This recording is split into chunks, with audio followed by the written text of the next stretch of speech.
공교롭게도 제가 며칠 전에 노스페라투를 리뷰하면서 이렇게 말했습니다.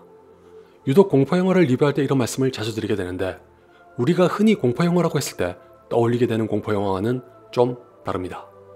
아무래도 넓은 범주에서 공포영화라고 해도 하위 장르와 스타일이 제각기 다른 경우가 많아 직관적이고 무거운 공포를 주지 않는 영화에 행여라도 실망하실까봐 정보 제공 차원에서 종종 저렇게 말씀드리곤 합니다. 어쩌면 이런 얘기로 리뷰를 시작하니까 검은 수녀들도 비슷할 거라고 오해하시는 분들께서 계실 수도 있어서 딱 말씀드릴게요. 그냥 이 영화는 공포영화나 오컬트 영화가 아니라고 생각하시는 게 좋습니다. 누가 봐도 오컬트 영화인 걸 어떻게 오컬트 영화가 아니라고 하는 건지 황당하신 분들도 계시겠지만 여러분을 위해서라도 제 말을 믿으셔야 합니다. 아울러 검은 사제들 때문에 한껏 기대하셨다면 더더욱 마음을 비우시고 보시길 바랍니다. 저는 반응이 안 좋다는 걸 알고 봤으나 이렇게까지 심각할 줄은 몰랐습니다. 만약 설 연휴를 앞두고 개봉한 두 편의 한국 영화 중 어떤 걸 선택해야 할지 여쭈신다면 대답 대신 침묵을 택할 정도로 황망하네요. 방금 제가 강력하게 말씀드리긴 했지만 검은 수녀들은 검은 사제들을 머릿속에 간직하고 볼 수밖에 없습니다. 제목부터가 그렇기도 하거니와 예고편에서도 검은 사제들과 관련 있는 영화라는 걸 강조하니까요. 본편은 말할 것도 없어서 12형상과 장미 십자회는 물론이고 김범신과 최준호까지 거론해 두 영화의 세계관이 동일하다는 걸 알립니다. 아마 제가 이 사실을 미리 알고 있었다면 설사 사전 반응이 나빴더라도 약간의 기대를 품었을 겁니다. 말이야 바른 말이지 우리나라에서는 아직 세계관을 공유하는 영화가 드문데다가 다른 영화도 아니고 검은 사제들에서 빚어진 영화니 자연스레 기대를 가질 수밖에 없죠. 10중 8구 여러분께서도 저와 마찬가지이실 것 같아서 냉정하게 말씀드릴게요. 검은 수녀들은 할리우드가 페미니즘에 기대면서 흥행 안정성도 꾀하기 위해 내놓았던 영화들과 다를 게 없습니다.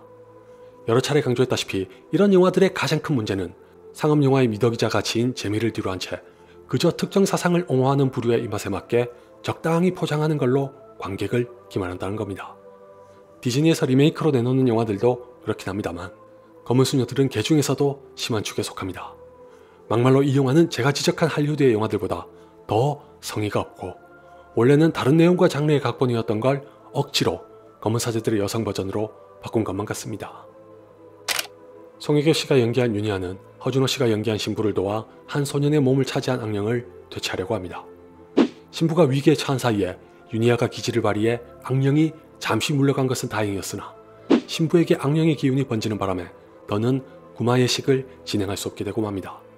교단에서는 이 지경에 빠진 걸 알면서도 대수롭지 않은 반응을 보이자 윤희아는 수녀의 신분에도 불구하고 독자적으로 소년을 구하기로 결심합니다.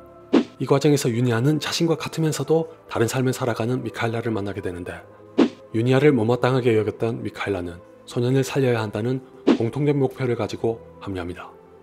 이래하여 두 사람은 주변의 고가운 시선을 기꺼이 무릅쓰고 무당과 교양청의 신부까지 만나며 악령과의 일전을 준비합니다.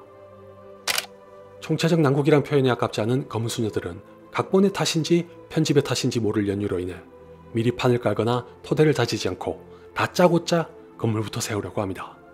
제가 느끼기에는 서론을 통째로 생략하고 무작정 본론을 꺼내는 것 같아서 진작부터 당황스러웠는데 이게 무슨 말인지 이해하시기 쉽도록 검은 사제들을 예로 들면 검은 사제들은 전반부를 김범신과 최준호가 어떤 캐릭터인지를 전달하는 데 할애합니다.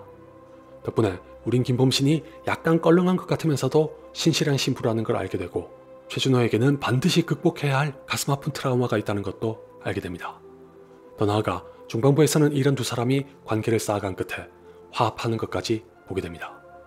반면에 검은 수녀들은 저 모든 게 없어도 되는 것으로 치부한 게 아니고서야 불가능한 전개를 고수합니다. 참고로 비단 검은 사제들이 그랬으니 검은 수녀들도 그래야 한다는 건 아닙니다.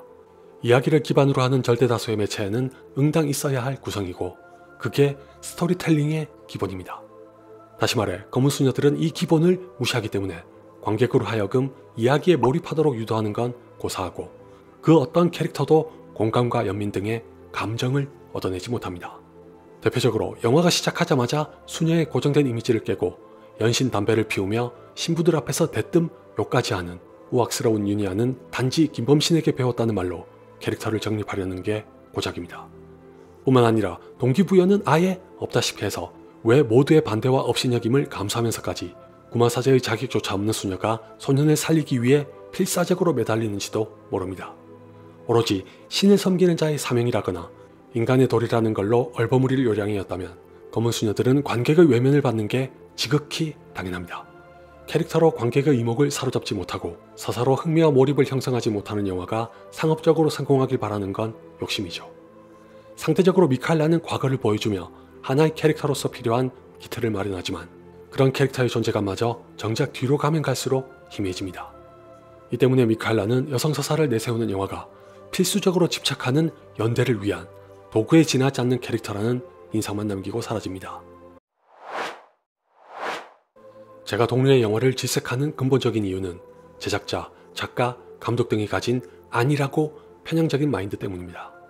필시 여러분께서 오해하실 수도 있는데 전 페미니즘을 필두로 한 영화 속 PC주의를 무조건적으로 반대하거나 싫어하는 게 아닙니다.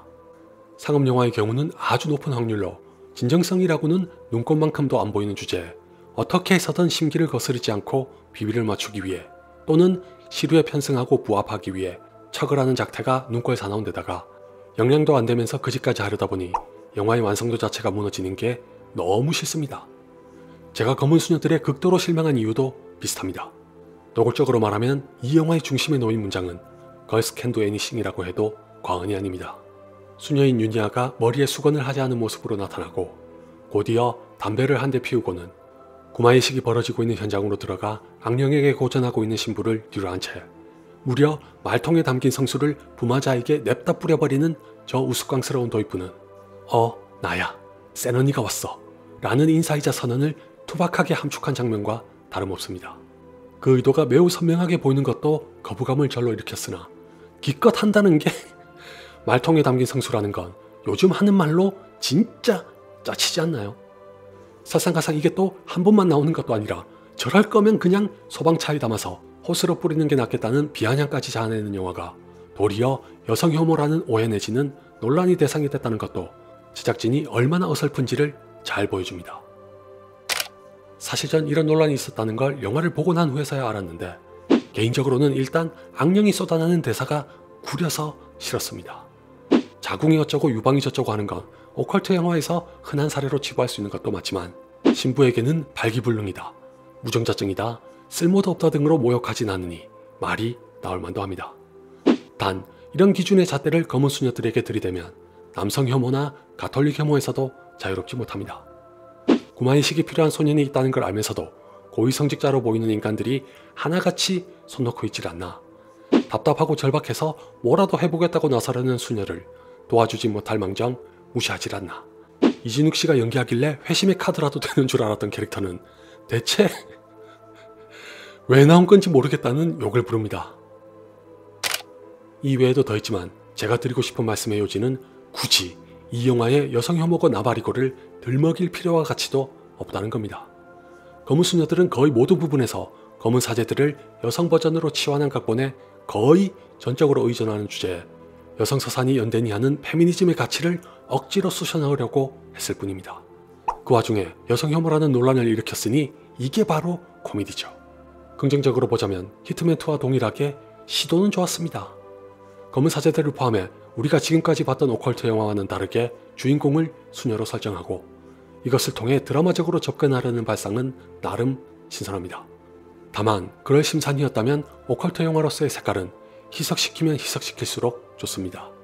실제로 구마의식을 하는 장면을 보면 과장된 연출을 지향하고 있는 탓에 오컬트 영화로서의 매력은 현저하게 떨어집니다.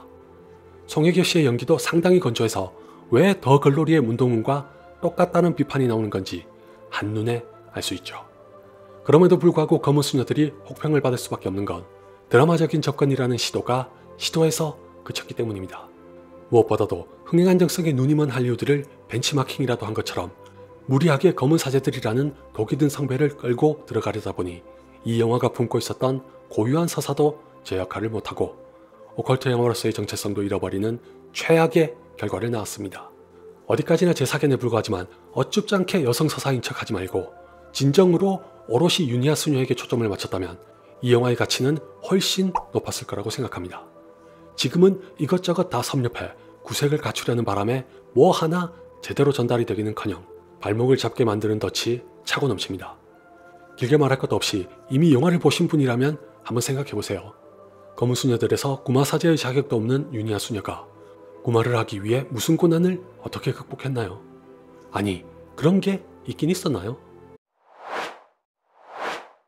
너무 피곤하고 귀찮아서 이 얘기를 할까 말까 고민하다가 덧붙입니다만, 검은 수녀들은 애초에 소재의 선정이 경솔했고 이 경솔한 선택을 신중하게 다루지도 않아서 화를 자초한 꼴입니다. 대충 훑어봐도 논란이 될 소지가 다분한 걸 제작진이 정말 몰랐었는지 궁금할 정도입니다. 예컨대 유니아 수녀는 구마가 필요한 걸 확인했으면서도 방관하면 그것도 살인이라고 합니다. 그런 말을 듣고도 신부들은 호빵기도 끼지 않으니 살인자라는 걸 자인한 셈이고, 나중에 유니아 수녀가 판을 다 깐 후에도 마지못해 숟가락만 얹고 사라지는 게 전부입니다. 검은 사제들의 신부들도 저렇게까지 비협조적이거나 방관적이진 않았습니다. 더욱이 종교와 페미니즘을 엮으려는 것부터가 굉장히 아슬아슬해 보이는 건 저뿐인가요? 당장 낙태만 해도 여러 종교 중에서도 가톨릭과 페미니즘 단체가 첨예하게 대립하는 걸 온 세상이 다 아는 와중에 구마 사제의 자격이 없는 수녀, 즉 원칙적으로 여성이라서 구마할 수 없는 캐릭터를 주인공으로 삼았다? 이건 뭐 자칫 잘못하다가는 온라인에서 전쟁이 발발하고도 남죠. 특히 결말의 경우는 제작진의 의도와는 무관하게 온갖 지적과 비판을 유발하기 십상입니다. 페미니즘과 떼어놓고 봐도 아무런 조건이나 부연 없이 대뜸 그런 방식을 들이밀어서 황당한데, 페미니즘의 관점에서 보면 어떤 반응이 나올지 모릅니다. 혹시 제가 억까한다고 오해하시는 분들께서 계실 수도 있어 말씀드리자면, 어벤져스 에이지 오브 울트론에서 블랙 위도우가 브루스 배너와 대화를 나누다가 자신은 불임이라고 한 말이 빌미를 제공해 한바탕 난리가 났습니다. 설상가상 그로부터 몇 년이 흘러 어벤져스 엔드게임에서 블랙 위도우가 죽었을 때는 불임인 여자니까 죽어도 된다는 거냐는 불만이 거셌습니다. 동일한 기준의 관점을 적용한다면 검은 수녀들의 결말도 얼마든지 문제 삼을 수 있습니다. 백설공주의 왕자를 스토커이자 성추행범으로도 만드는 마당에 안 될 게 뭐가 있을까요?